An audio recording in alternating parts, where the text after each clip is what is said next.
अब जो नॉर्मल बंदा है उसमें क्या होता है कि जैसे ही वो खाना खाता है खून में ग्लूकोज़ की मिकदार ज़्यादा होती है। जब वो ज़्यादा होती है तो यहाँ पे एक हमारा ऑर्गन होता है जिसको हम पेंक्रियाज कहते हैं। वो पेंक्रियाज क्या करता है, देखता है कि अब जिस्म में शुगर बहुत ज़्यादा हो गई है तो वो इंसुलिन खारिज करता है। अब इंसुलिन फ़र्ज करें ये चाबी है, ये चाबी हमारे पास क्या है, इंसुलिन का काम करती है। अब इंसुलिन ने क्या करना है, जिस्म के मुख्तलिफ़ हिस्सों में जाना है। अब हमारी पूरी बॉडी है, इसके आप छोटे छोटे हिस्से कर लें, यानी कि ये एक टाउन है, एक कस्बा है, एक शहर है जिसमें छोटे छोटे घर बने हुए हैं, हमारे जिस्म के छोटे छोटे हिस्से हैं।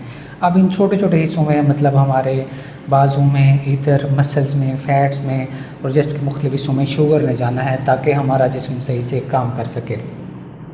अब उस शुगर को जिस्म के खुलियों के अंदर जाने के लिए एक चाबी की ज़रूरत होती है जिसको हम कहते हैं इंसुलिन। ठीक हो गया।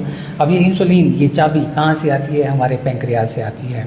जो मरीज़ हैं टाइप 1 डायबिटीज़ के, जिन मरीज़ों को शुगर की पहली किस्म होती है जिसको हम टाइप 1 कहते हैं, उसमें क्या होता है कि ये जो चाबी है, जो इंसुलिन है, जो हमारे खुलियों को लगती है ताकि उसमें ग्लूकोज जा सके उन खुलियों के अंदर, तो क्या होता है ये नहीं होती। जब ये नहीं होगी, यानी कि पैदा ही नहीं होगी अपने पेंक्रियाज से, तो क्या होता है बॉडी में शुगर ज़्यादा होती जाती है और हमारा जो जिस्म के खुली हैं वो परेशान हो जाते हैं कि हमें शुगर नहीं मिल रही। हालांकि जिस्म के अंदर, खून के अंदर जो है ना शुगर होती है लेकिन वो इस्तेमाल नहीं की जा सकती।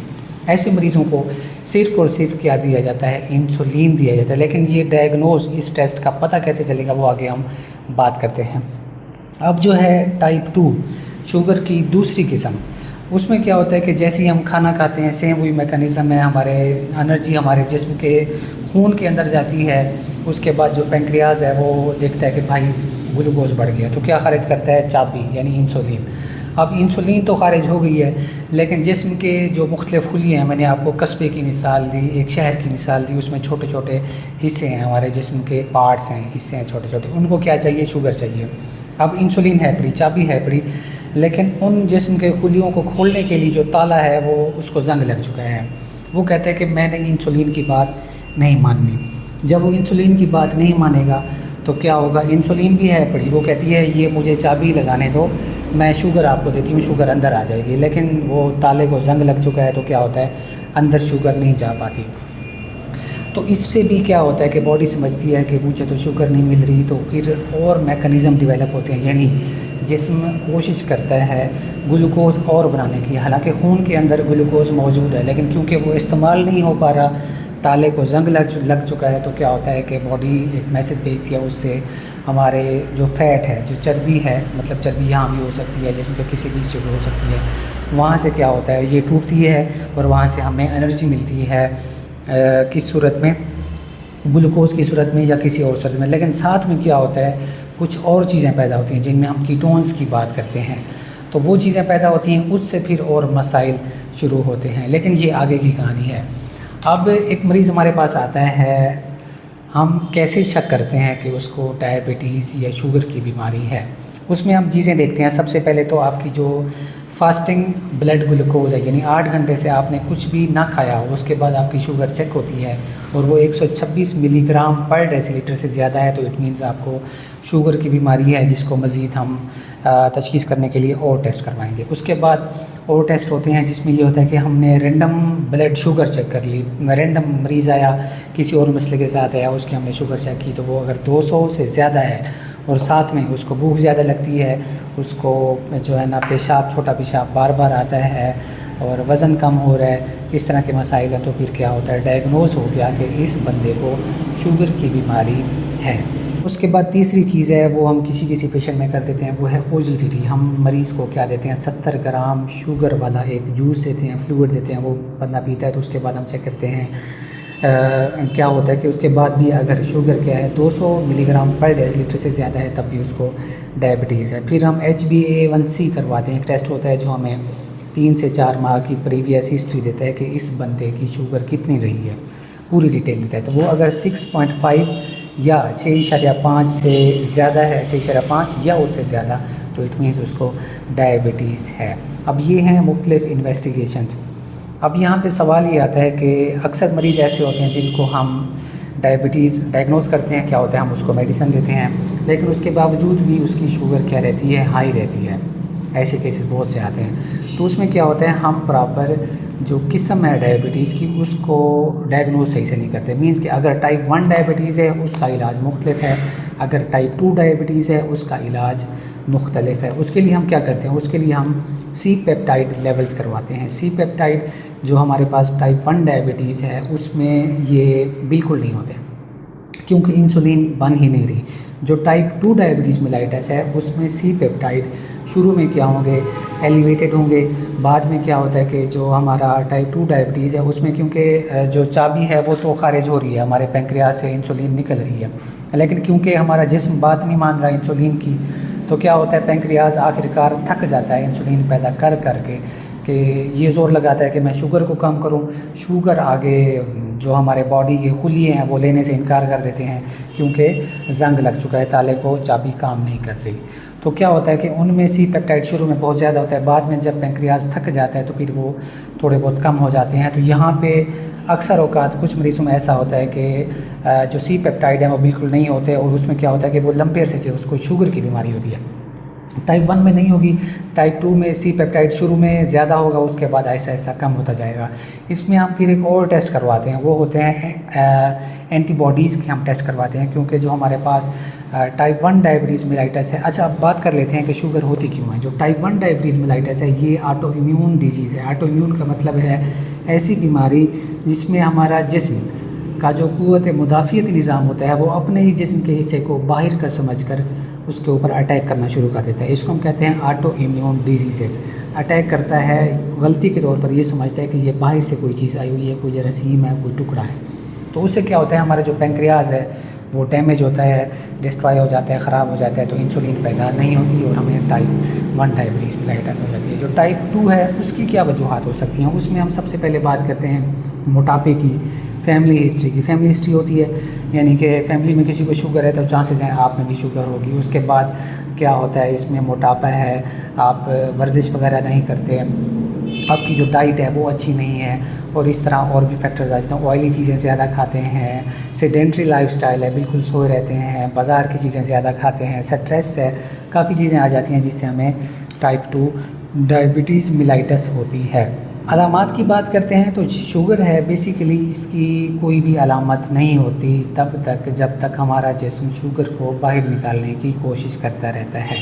उसमें क्या होता है, हमारा खून के अंदर क्योंकि शुगर ज़्यादा है, हमें डायबिटीज़ हुई हुई है, तो उस जो हमारा छोटा पेशाब है नॉर्मली जितनी भी शुगर हमारे पेशाब में जाती है वो वापस एब्जॉर्ब कर ली जाती है, लेकिन जब बहुत ज़्यादा हो तो वो हमारे पेशाब में आना शुरू हो जाती है। इसी की वजह से क्या होता है, हमारे पास अलामात आती हैं, बार बार पेशाब आता है, थोड़ी बहुत स्मेल देखने को मिल सकती है, पानी ज़्यादा पीते हैं, भूख ज़्यादा लगती है, वज़न कम होता जाता है, तो इस तरह की अलामात देखने को मिल सकती हैं। लेकिन हो सकता है शुरू में आपको ये अलामात ज़ाहिर ना हो, क्योंकि जो हमारा जिस्म है वो पहले बहुत ज़्यादा कोशिश करता है कि जिस्म से बाहर निकाल दी जाए शुगर को, लेकिन जब बहुत ज़्यादा होगी तो फिर हमें ये अलामात जारी होना शुरू हो जाएंगे। तो इसलिए अगर आप में शुगर की ज़्यादा रीडिंग आती है, आप समझते हैं कि मेरे अंदर कोई अलामत नहीं है, तो इट मीन्स कि आप या तो उसको सही से ध्यान नहीं दे रहे उन अलामात के ऊपर, या आप गौर नहीं कर रहे। ठीक हो गया जी। अब हमने इलाज करना है डायबिटीज़ का, शुगर का, तो हम क्या करेंगे, हमारा टारगेट ये होना चाहिए कि जब भी मरीज़ खाना खाए, खाना खाने के बाद उसकी जो वैल्यू होनी चाहिए 180 मिलीग्राम पर डेसीलीटर से कम होनी चाहिए। जो फास्टिंग ग्लूकोज है यानी 8 घंटे कुछ ना खाने के बाद जो शुगर है वो मरीज़ की होनी चाहिए 80 से 130 के दरमियान किसकी, डायबिटीज़ वाले शुगर की। और HbA1c क्या होना चाहिए, हमारा टारगेट होना चाहिए कि वो 7 से नीचे रह जाए, तो हमारे लिए बहुत है। इसी तरह उसके बाद इलाज में हम डाइट कंट्रोल करने का कहते हैं, एक्सरसाइज, वज़न अगर ज़्यादा है तो वो कम करना होता है, इसी के साथ वॉक करनी होती है रोज़ाना, हेल्दी डाइट खानी होती है। डाइट क्या खाना है क्या नहीं खाना किसी और वीडियो में डिस्कस करेंगे। अच्छा, इसमें टाइप 1 में तो इंसुलिन हमने देनी है और इसके अलावा कोई चारा नहीं है। अक्सर मरीज़ उनको टाइप 1 डायबिटीज़ मेलाइटस होती है लेकिन वो दवाइयाँ खाते रहते हैं, शुगर की वैल्यू जो है ना कम नहीं होती, और वो फिर हमारे पास आए होते हैं कि डॉक्टर साहब हम ये मेडिसिन खा रहे हैं, ये खा रहे हैं, हमारी शुगर कम नहीं हो रही, क्या करें। तो उसमें फिर हम उसको डायग्नोज करते हैं प्रॉपरली कि कौन सी किस्म है, क्योंकि जब मैंने आपको पहले बताया मसले को हल करने के लिए मसले को समझना ज़रूरी है सबसे पहले। अब जो टाइप 2 है उसमें हम फिर मेडिसिन देते हैं। सबसे पहली जो है ना वो मेटफॉर्मिन है सिंपली, उसके बाद फिर हम और चीज़ें साथ में और क्लास ऑफ ड्रग्स हैं वो ऐड करते हैं। बाज़-औक़ात हम सुबह भी मेडिसिन देते हैं, शाम को भी मेडिसिन देते हैं। अब मेडिसिन खाने से फ़ौरन पहले खाई जा सकती है या खाने के साथ खाई जा सकती है। खाने के बाद जो है ना कुछ लोग खा लेते हैं लेकिन खाने के बाद नहीं खानी चाहिए, खाने के साथ या खाने से फ़ौरन पहले। ऐसा नहीं है कि आप मेडिसिन ले लें शुगर की, उसके बाद आप आधा घंटा वेट करें और फिर खाना खाएं, तो उससे शुगर के कम होने के चांसेस ज़्यादा हो जाते हैं। इसमें फिर कौन सी मेडिसिन दी जाती है, उसमें हम फिर मरीज़ को देखते हैं। अगर वज़न बहुत ज़्यादा है तो इसमें हम ऐसी मेडिसिन देते हैं जो शुगर कंट्रोल करने के साथ साथ वज़न भी कम करे। कुछ लोगों में क्या होता है कि शुगर लो होने के चांसेस ज़्यादा होते हैं, उसमें फिर हम ऐसी मेडिसिन देते हैं जो ज़्यादा शुगर लो ना करवाए। कुछ मरीज़ों में शुगर बहुत ज़्यादा हाई होती है, उसमें हम फिर वही मेडिसिन देते हैं ताकि इनकी जो शुगर है वो लो हो जाए। साथ में और काफ़ी सारी चीज़ें होती हैं, हमारे ऑनलाइन सेशंस होते हैं मरीज़ों के साथ, तो काफ़ी सारे पेशेंट्स हमारे डायबिटीज़ के हैं वो हमारे पैनल के ऊपर मौजूद हैं। अब इसमें फिर और चीज़ कॉम्प्लिकेशंस की आ जाती है कि शुगर जब भी जिस्म में ज़्यादा होगी, एक मोटा असूल अब याद रख लें कि क्या होगा, हमारी जो खून की नालियाँ हैं उसको ये ख़राब करेगी। खून की नालियाँ कहाँ पे हैं, हमारे पूरे जिस्म के अंदर मौजूद हैं। जब भी शुगर ज़्यादा होगी, खून की नालियाँ हमारे आँख के अंदर हैं, तो उससे क्या होता है कि एक तो जो शुगर है वो आँख के अंदर जो एरिया है उसमें आ जाती है, फिर उसके साथ पानी आ जाता है, तो उससे हमें लेंस और बाकी चीज़ें हैं जो हमारी आँख की हैं वो ख़राब होने, जिसको हम डायबिटिक रेटिनोपैथी कहते हैं। तो उसमें लिए हम फिर मरीज़ को कहते हैं कि अगर आपकी शुगर कंट्रोल्ड है तो हर 2 साल बाद अपनी आँख का मुआयना लाजमी करवाएं। डायग्नोसिस के ऊपर जब भी मरीज़ के अंदर शुगर की डायग्नोसिस होती है कि ये बंदा डायबिटिक है, पूरी बॉडी का मुआयना ज़रूरी है। उसमें एक तो आँख आ जाती है, उसके बाद लिपिड प्रोफाइल, हम जिगर के टेस्ट करवाते हैं, मोटापे को देखते हैं, उसके बाद हम उसके गुर्दे को देखते हैं, एल्बुमिन क्रिएटिनिन रेशो को देखते हैं कि गुर्दे तो मुतासर नहीं हो रहे, और उसके बाद पाँव में जलन, सूजन, सोनपन होना, सुइयाँ होना, दर्द का होना, ये सारी इसी के साथ रिलेटेड होती हैं, क्योंकि मैंने आपको पहले बताया शुगर जब भी ज़्यादा होगी खून की नालियों को ख़राब करेंगी। खून की नालियाँ हमारे पूरे जिस्म के अंदर मौजूद हैं। इसी के साथ दिल के मसाइल भी हो सकते हैं। ECG कुछ मरीज़ों में हम करवा लेते हैं जिनमें ख़ास तौर पर कोई हिस्ट्री हो दिल के मरीज़ की। गुर्दे आ गए, जिगर आ गया, दिल आ गया, उसके बाद आँखों का मुआयना आ गया, उसके बाद कुछ जो है ना लेवल्स होते हैं, सीरम लेवल्स करवाते हैं मुख्तलिफ़ चीज़ों के, क्योंकि डायबिटिक पेशेंट में कुछ चीज़ों की कमी हो जाती है, वो भी हम साथ में देते हैं। जो टाइप 2 के मरीज़ हैं उनमें जो मेडिसिन देते हैं ख़ास तौर पर, उससे क्या होता है कि जो हरकत है हमारी आँख की वो थोड़ी सी स्लो हो जाती है, तो उसको फास्ट करने के लिए भी हम कुछ मेडिसिन देते हैं। क्योंकि जब भी हम मेटफॉर्मिन शुरू करते हैं तो अक्सर मरीज़ों की यही कंप्लेंट होती है कि हमारा खाना जो है ना वो सही से हज़म नहीं होता, या हमें ऊपर की तरफ डकारें आती हैं, हमारा पेट फूल जाता है, तो उस मसले को भी साथ में एड्रेस किया जाता है और बाकी चीज़ें भी देखी जाती हैं। अगर आपका भी शुगर से रिलेटेड कोई भी सवाल है तो कमेंट सेक्शन में आप पूछ सकते हैं। नेक्स्ट वीडियो में हम शुगर के मुतालिक किसी और एस्पेक्ट को डिस्कस करेंगे। थैंक यू, अल्लाह हाफिज़।